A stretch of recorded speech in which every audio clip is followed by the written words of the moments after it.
Hey, you guys, how are you doing today?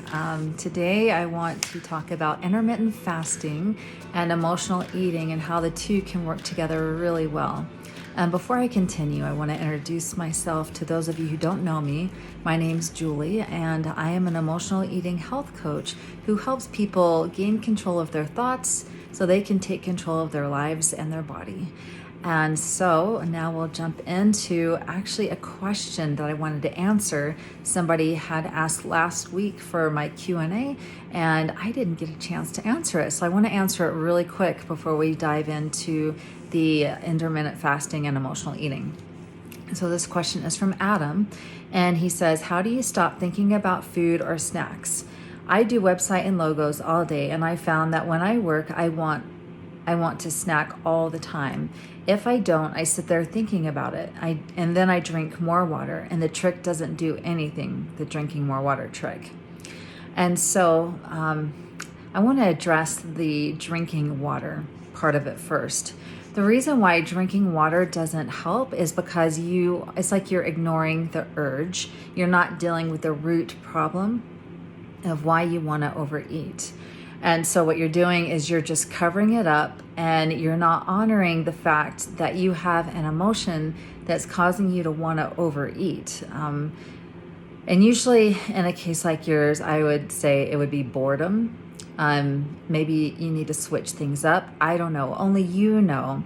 And so this is how I deal with it. Because I have the same kind of job. I sit down all day long doing kind of mindless work, but not really. I mean, I have to use my mind a little bit, but there are some days where it's kind of mindless and boring. And I think we all have jobs like that, no matter what. I mean, even if you're doing your dream job, you'll find you have moments where you have to do something that's kind of boring, challenging, whatever. So how you deal with this is you make a plan. And I say try to stick to whole food if you can, but if you can't, that's okay. Make a plan that is reasonable for you. And then make contingencies for hunger on your plan. So let's say that you ate on plan for what you decided to plan for yourself, but you're still hungry. The contingencies for hunger will be, if you want to do it this way, is eat whole food, like chicken. Stay away from nuts because people can binge on nuts. Make it something that doesn't trigger you. Something that you would only eat if you're hungry. Like you could take it or leave it, but if you're hungry, you'll definitely take it. So make it food like that as your contingencies for hunger. And then anytime you want to eat off plan, then you just take note. What am I feeling? How do I feel this in my body? Like, where is it? Is it my throat, my neck, my head? And I have a journal that takes you through all the questions. So it's kind of like a workbook / journal. And you go through all the questions, and it helps you to identify why you want to eat. It helps you to identify if this is hunger or if this is boredom eating, stress eating, whatever. And then it takes you through another series of questions that help you to overcome the urge. They're really good questions. So I highly encourage it. The download is a PDF. It's only $3. So check it out. It will be linked below. And so now I want to dive into our topic for today, which is intermittent fasting and emotional eating. And first, I want to talk about what is intermittent fasting. So intermittent fasting is having an eating window during whatever time of the day you want. It can be morning, noon, or evening.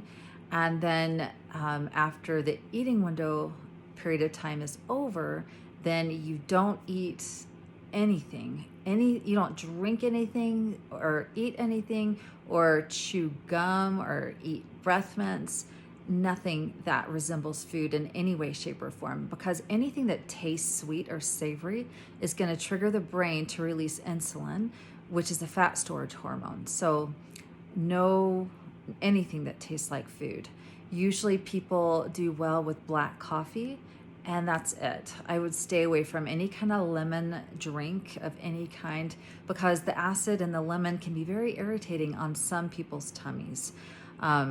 So that's what intermittent fasting is.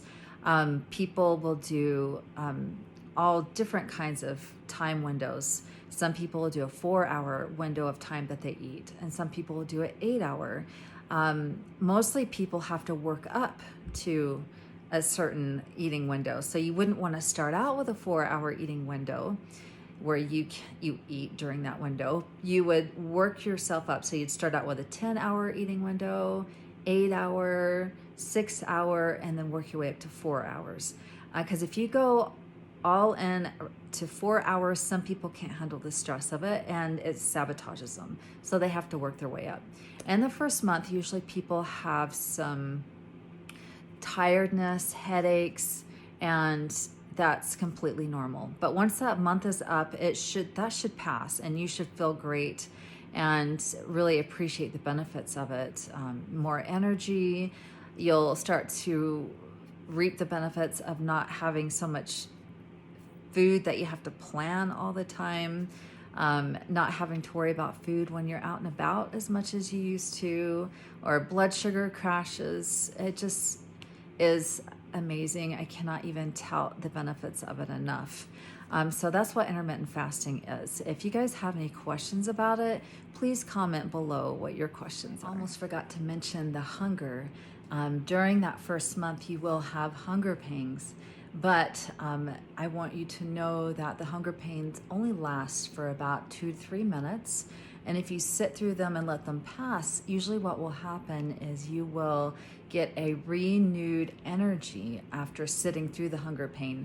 You just have to be willing to sit through the hunger pain and know that it's not going to be for a long period of time. With hunger pains, if let's say you sit through it and it passes, but then it just keeps coming back over and over and over again, that means you haven't graduated to the next level. So some people start out with a 10-hour eating window. So maybe you need to lengthen your window of time that you get to eat during the day. So if you find that you're sitting through your hunger, but it just keeps coming over and over and over again, then lengthen your window. But if you find that you're able to sit through your hunger, no big deal, then your window of time is probably pretty good. So I just wanted to jump in here really quick and add that. All right, so now let's talk about the benefits of intermittent fasting. When you're intermittent fasting, your body is cleaning out all the old cellular junk, all the old proteins in your body, and replacing it with new cell parts and new proteins, new muscle, collagen in your skin. Some people even reverse aging through intermittent fasting. Some people get over allergies when they're intermittent fasting because their digestive system is given a break, and your immune system, which causes allergies, is in your small intestines. And when your small intestines are given a break, like every single day like this for a long period of time, your immune system will reset. It helps people with their thyroid conditions, which helps them to lose weight that they haven't been able to lose for a long time, because thyroid conditions can keep you from losing weight. So, another thing is you're lowering your insulin levels, and that's hugely important. When you're going long periods of time without food, then your body is like, oh, we don't need to release insulin. And so now this fat storage hormone has a new normal after it's been established for a long period of time, maybe 2 or 3 months. Once that new normal for your insulin levels has been established, then your body now stops producing so much insulin to store fat every time you eat. What you do to stop emotionally eating during your eating window, because some people think, well, once my eating window opens, I'm going to eat so much food that it's not even going to benefit me. So what you do to keep from overeating during your eating window is you have your plan. This is what you're going to eat. And then you have contingencies for hunger that are not trigger foods. So if you're still hungry after eating what's on the plan, then you have this food that you could take it or leave it, but if you're hungry, you're gonna take it. Like nobody really overeats chicken breast or broccoli, you know, so have it be things like that, you know, that you can honor your hunger signals with. Make sure it's not food that makes you feel bad. Like, sure, we know kale is good for you, but if it makes you feel like crap, don't make that your contingency for hunger, no matter how much you could take it or leave it. Yeah, stay away from any whole food that makes you feel bad. So I just want you to honor your body's signals, even with whole food, okay? So that's how intermittent fasting helps. Another reason it helps for people who are emotional eaters is because you have this big old long period of time that you're not eating. So now your brain has to figure out other ways to deal with stress and emotions. And so to just be aware, don't pick up any other bad habits like overspending, porn, like I say over and over again. Make sure it's things that are going to be sustainable, good coping mechanisms, like a Pandora radio station that calms you or amps you up, or I don't know, maybe take a little break and walk around and stretch. Yeah, so I hope this helps you guys. That's all I have for today. And if you have any questions, please put it in the comment section below, and I will be more than happy to answer your questions. The more questions you guys ask, the more valuable these videos will be. Some people don't want their names to be known when I'm answering these questions, and I totally get it. So if that's the case, I'll only mention your first name. Just let me know, and I won't give you a shout out. I just say your first name.